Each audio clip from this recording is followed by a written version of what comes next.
The envelope didn't look dangerous. It was plain, cream-colored, thin, the kind you'd expect a birthday card in, or a thank you note. It sat coldly between the breadbasket and my water glass, like it belonged there. My mother's handwriting curved neatly across the front. For your own good. I stared at it longer than necessary, long enough for my father to straighten his tie for the third time, and for my sister to tilt her phone just a little higher so the camera could catch my face. 14 people were seated around us at the Magnolia, Crestwood's idea of fine dining. White tablecloths, linen napkins, candles that flickered like they were nervous too. My father cleared his throat.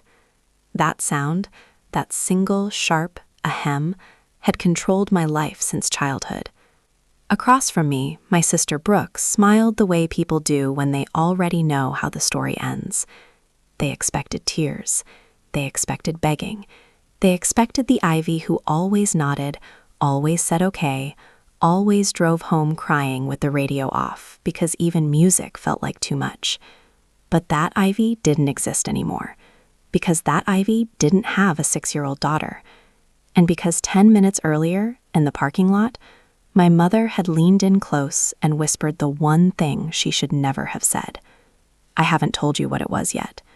I will. But first, you need to understand who I was before this dinner, and why Table 7 changed everything. My name is Ivy Thornton. I'm 32 years old, and this is what happens when the quiet one stops being quiet. 6 months earlier, my father decided I was the problem. We live in Crestwood, population small enough that everyone knows your business by Sunday and pretends not to by Monday.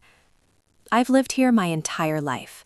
Same cracked sidewalks, same post office bulletin board, same women at the grocery store who ask how your mom is doing and already know the answer. I work at Paw Print Veterinary Clinic on Miller Road. I'm a vet tech. That means I'm the one holding your shaking Labrador while the doctor gives the shot. The one kneeling on tile floors at 2 a.m. whispering, "It's okay," to animals who don't understand why they hurt.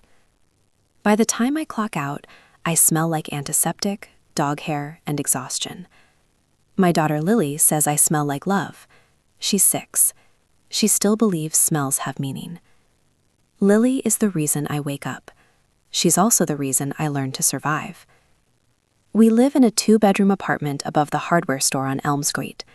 The carpet is older than I am. The faucet drips if you don't turn it just right. But it's ours.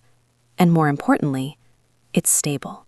Stability became my religion after Lily was born, because stability costs money. And for 3 years, mine cost exactly $1,300 a month. That's how much I sent my parents, every month, automatically.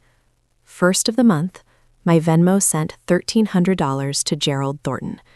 No note, no drama, just money leaving my account. Rent money I never saved. Dance classes Lily never took. Dinners out we never had. 36 months, $46,800. Lily and I ate a lot of rice and beans. I clicked coupons. I hadn't bought new jeans in 2 years. But my parents' lights stayed on, and I was raised to believe that was what mattered. Let me explain the Thornton family dynamic. Growing up, there was a wall in our living room. We called it the brag wall. Brooke's science fair ribbons, Brooke's cheerleading photos, Brooke's community college acceptance letter, framed like it was historical. My honor roll certificate was taped to the fridge once. It was gone by Thursday. In our family, there were 2 daughters and 1 spotlight. It never pointed at me. My father, Gerald, 61, introduced us like this at church picnics. This is Brooke, my youngest. Pause, smile. And Ivy. No adjective, no detail. Just and Ivy, like punctuation. My mother, Donna, was subtler. She didn't ignore me. She managed me. Ivy, can you set the table? Ivy, can you pick Brooke up from practice? Ivy, can you stay home this weekend? Your father needs help. I was the utility daughter. Brooke was the trophy. And Brooke didn't have to be cruel.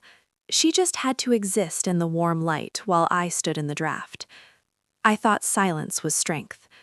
I thought if I helped enough, gave enough, sacrificed enough, they'd see me. That was the first lie I told myself. 3 years ago, my father lost his job. 19 years at Brenton Logistics. 1 cardboard box, 2 weeks severance. He didn't tell anyone. Not the neighbors, not his buddies, not Brooke. He called it early retirement. My mother repeated it like scripture. The call came at 11:14 p.m. I was sitting on Lily's bedroom floor folding laundry.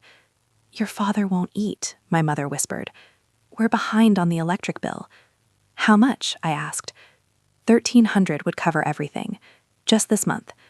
Just this month became every month. One condition. Don't tell Brooke.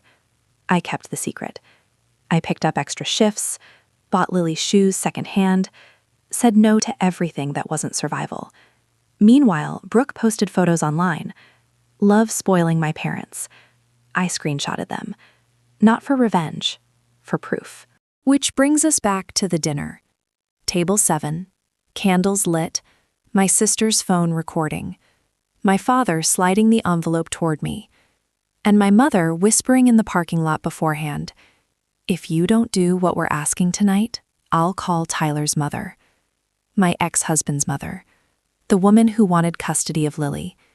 The woman who believed single mothers were a liability. That whisper changed everything. Because you can take my money, you can take my silence, but you don't get to use my child as a weapon. I picked up the envelope. Inside was a letter, typed, formal. They wanted me to sign away my place in the family.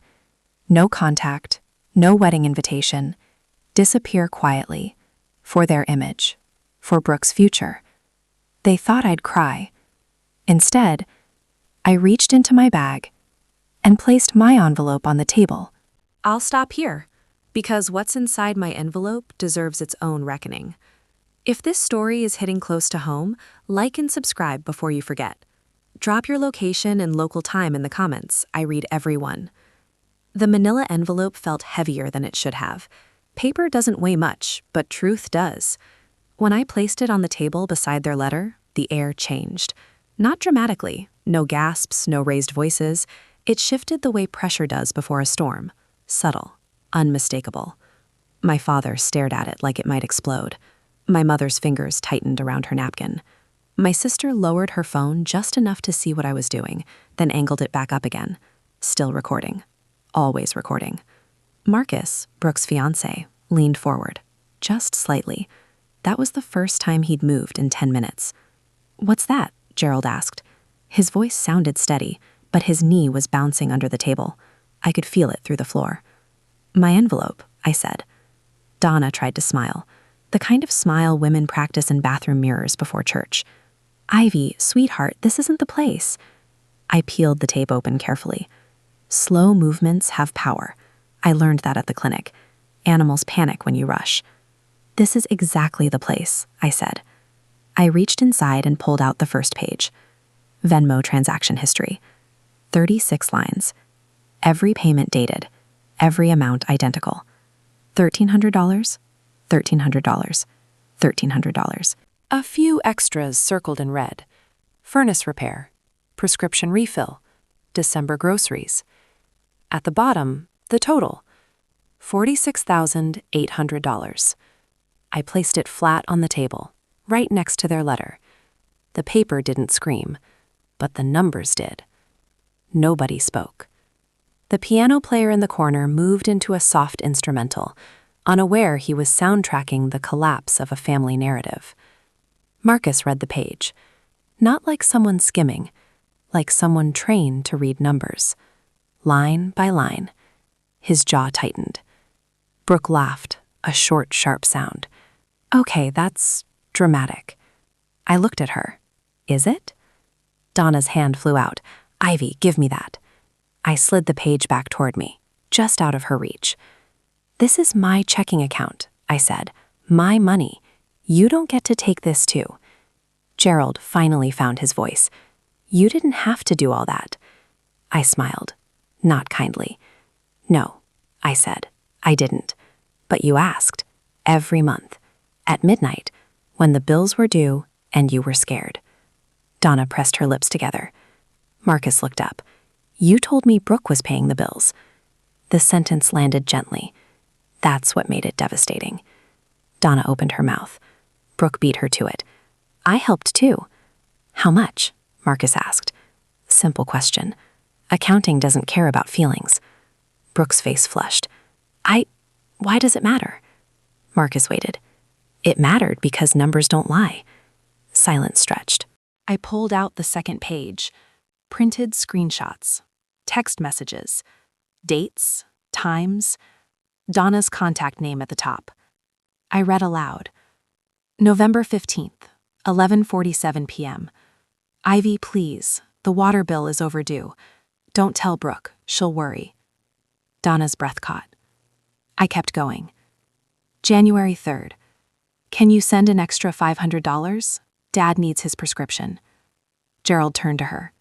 You texted her? Donna's eyes filled. I didn't know what else to do. You had Brooke, he said. She was busy, Donna whispered. Marcus leaned back in his chair. Busy. I placed the third page on the table. Instagram. Brooke and Donna hugging in the kitchen. Grocery bag staged just right. The caption bold and bright. 3 years of making sure my parents never worry. Family first. I set it beside the Venmo records, side by side. Lie and ledger. Marcus didn't raise his voice. He didn't accuse. He simply asked, which one of these am I supposed to believe? Brooke's mouth opened. Closed. She turned to my parents. Say something. Donna cried. Real tears this time. Gerald stared at the table like it might offer instructions. The restaurant around us resumed breathing. Forks clinked. Glasses shifted. People noticed and pretended not to. Witnesses. Marcus folded his napkin. Stood. I need to go, he said. Brooke shot up. You're leaving? I'm thinking, he replied. At home. He nodded at me. Once. Respect. Then he walked away. The sound of his chair scraping back echoed longer than it should have. Brooke ran after him. Her phone stayed behind. Still recording. Still glowing red. I reached over and turned it face down. Gerald looked at me like he didn't recognize me. You just destroyed your sister's life. I shook my head. No, I stopped protecting the lie. Donna whispered my name. I stood. I'm not signing your letter, I said. I'm not disappearing, and I'm done paying. Gerald's face hardened. You owe us. I met his eyes. I already paid. I picked up my bag. And if you contact my ex-husband or his mother, if you say one word about my parenting, these records become public. Donna sobbed. I walked away anyway. Outside, the night was warm. I sat in my car and cried. Not because I'd lost them, because I'd finally chosen Lily. And myself. If you've ever been the one holding everyone together while no one held you, comment, I see you. Like and subscribe if this story feels familiar. Crestwood doesn't need announcements. It has witnesses. By Sunday morning, I hadn't said a word to anyone. Not to Jaime, not to coworkers, not even to Lily, who only knew that Mommy was quieter than usual and said yes to ice cream after breakfast without pretending it was a mistake. Still, by Monday afternoon, the story was moving. Not loudly, not cleanly, but relentlessly. Small towns don't trade facts, they trade versions. And this one had legs. It started, as most Crestwood stories do, at church. Mrs. Patterson sat 2 rows ahead of my parents at the early service. She sang hymns with the same voice she used to read grocery lists, sharp, unwavering, impossible to ignore. Donna didn't sing. Gerald kept his eyes forward. After service, in the fellowship hall, someone said my name. Not kindly, not cruelly, curiously. By Tuesday, Jaime had a full briefing. She texted me at 2:14 p.m. Jay, you sitting down? Me, at work, holding a chihuahua. Perfect. So, Table 7 is famous now. I stared at my phone. Me, I didn't tell anyone. Jay, you didn't have to. Mrs. Patterson told Linda. Linda told the salon. Salon told everyone with hair. That's the thing about receipts. They don't gossip. They confirm.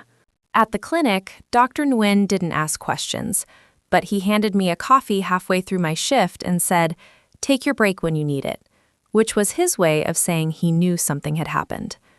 By Thursday, Gerald stopped going to Clyde's Diner. By Friday, Donna hadn't shown up at the flower shop. By Saturday, Brooke deleted her Instagram. That last one traveled fastest. In Crestwood, deleting your social media is louder than posting. Marcus didn't end the engagement immediately. That surprised people. He asked Brooke to explain. She cried. She minimized. She said she was going to pay them back eventually. Then he asked one question. "How much did you send them?" She didn't answer, because 0 doesn't sound good out loud.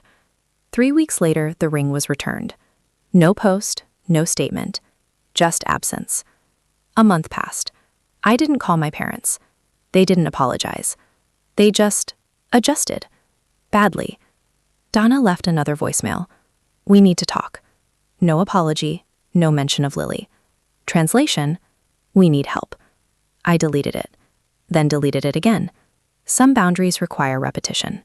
Gerald finally called. Not at midnight, not crying, just tired. The power might get shut off. "I know," I said. Silence. Then quietly, "You were always the strong one." I leaned against the counter, eyes closed. "That's not an apology," I said. "I know." When he was ready to really say sorry, I told him. He knew how to reach me.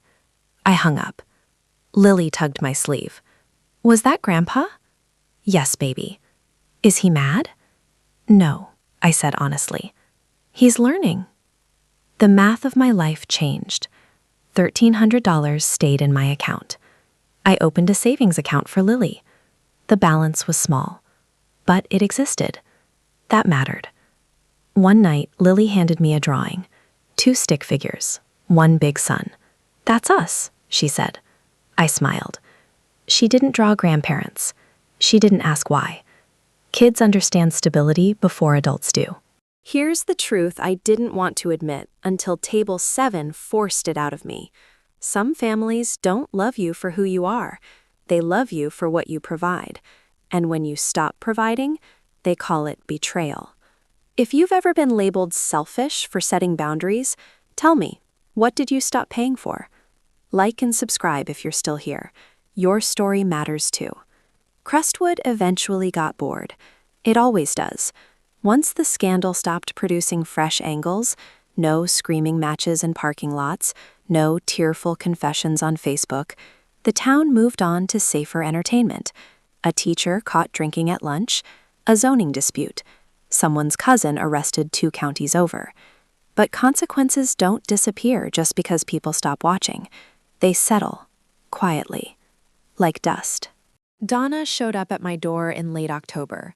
No call, no warning, just a knock, hesitant, unsure, like she wasn't convinced she deserved an answer. Lily was coloring on the floor.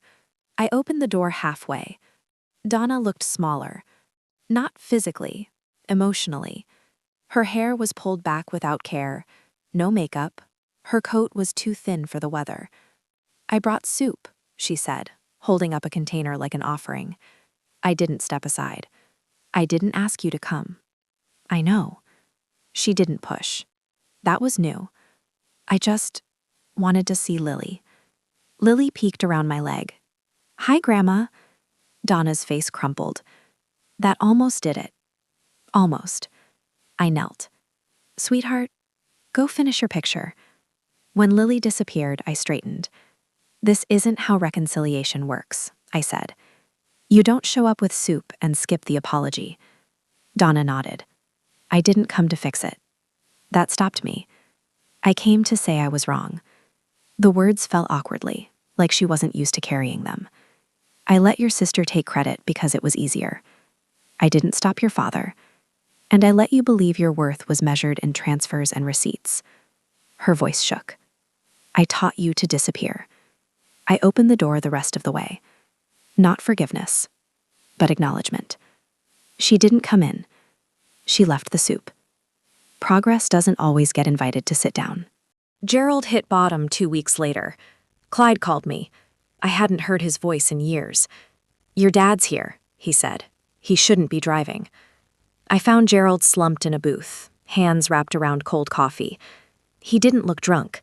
He looked defeated. "I thought if I kept my head down, it would blow over," he said. I slid into the seat across from him. "You mean the consequences?" He flinched. "I didn't think losing you would be permanent." That was the closest he came to fear. "I didn't leave," I said. "I stopped bleeding." He nodded slowly. "I don't know how to be a father without being owed." I stared at him. "That's not a role," I said.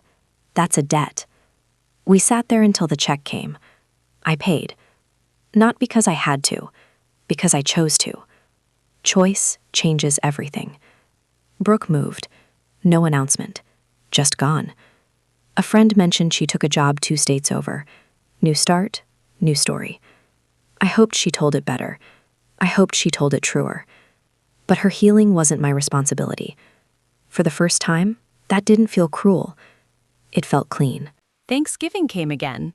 No invite, no group text, just me and Lily, and a small turkey I overcooked slightly on purpose because I finally had the freedom to mess things up. We ate on the couch, we laughed, we FaceTimed Jaime. No speeches, no glasses raised, no jokes at anyone's expense. After dinner, Lily climbed into my lap. "Mommy," she said, "are we a family?" I kissed her hair. "Yes," I said, "a very good one. Here's the lesson nobody teaches you until it hurts. Silence has a cost. So does honesty. But only one of them lets you sleep at night. If you've ever chosen peace over approval, comment peace. Like and subscribe if you believe boundaries aren't cruelty, they're clarity." Healing doesn't arrive with music. There's no swelling score, no moment where everything clicks back into place and the damage politely rewinds itself. Healing is quieter than that, less impressive, more real. It shows up on random Tuesdays, like the one where I realized I hadn't checked my bank balance in days. Not because I was afraid, because I didn't need to be. Winter loosened its grip slowly. Lily learned how to zip her own coat. She insisted on doing it herself, even when it took forever. I watched, hands at my sides, fighting the instinct to rush in. "See?" she said, finally triumphant. "I did it." "You did," I said. And I meant more than the zipper. Donna and I spoke once a month. Short calls, no pretending. Sometimes she apologized again. Sometimes she didn't say much at all. But she never asked for money. That mattered more than the words. Gerald sent a letter in March. Handwritten. 2 pages. No excuses. Just ownership. I confused authority with entitlement. I am learning too late, but I am learning. I cried over that letter longer than I expected to. Not because it fixed everything, because it was real. Brooke sent me a message I didn't expect. No explanation, no defense. Just one line. "I'm sorry I let you carry what I dropped." I stared at it for a long time. Then I replied, "I hope you learn how to carry yourself." That was enough. At the clinic, Dr. Nguyen offered me a full-time position. Benefits, predictable hours. I accepted without guilt, without asking anyone's permission. That night, Lily and I celebrated with takeout and a movie she fell asleep halfway through, her head on my shoulder, her breath warm and even. Safety sounds like that. One evening in late spring, we drove past the restaurant. Table 7 was empty. Just a table. Just a place. No ghosts. Lily looked out the window. "That's where people eat, right?" "Yes," I said. She nodded, satisfied. She would never know that place as the moment her mother chose herself. And that was the point. Here's what remains when the noise fades. Not the anger, not the shame, not even the grief. What remains is choice, the quiet power to say no, the courage to say yes to yourself, the peace of knowing love doesn't demand self-erasure. If you're still reading, this part is for you. You are not cruel for stopping. You are not ungrateful for stepping back. You are not broken for choosing differently. You are healing. And healing leaves a paper trail too, just not one you have to prove to anyone. Heart, if this story stayed with you, share it with someone who needs permission to choose themselves. Comment, healing, if you're in that season. Bell, like and subscribe for stories that tell the truth gently, but clearly.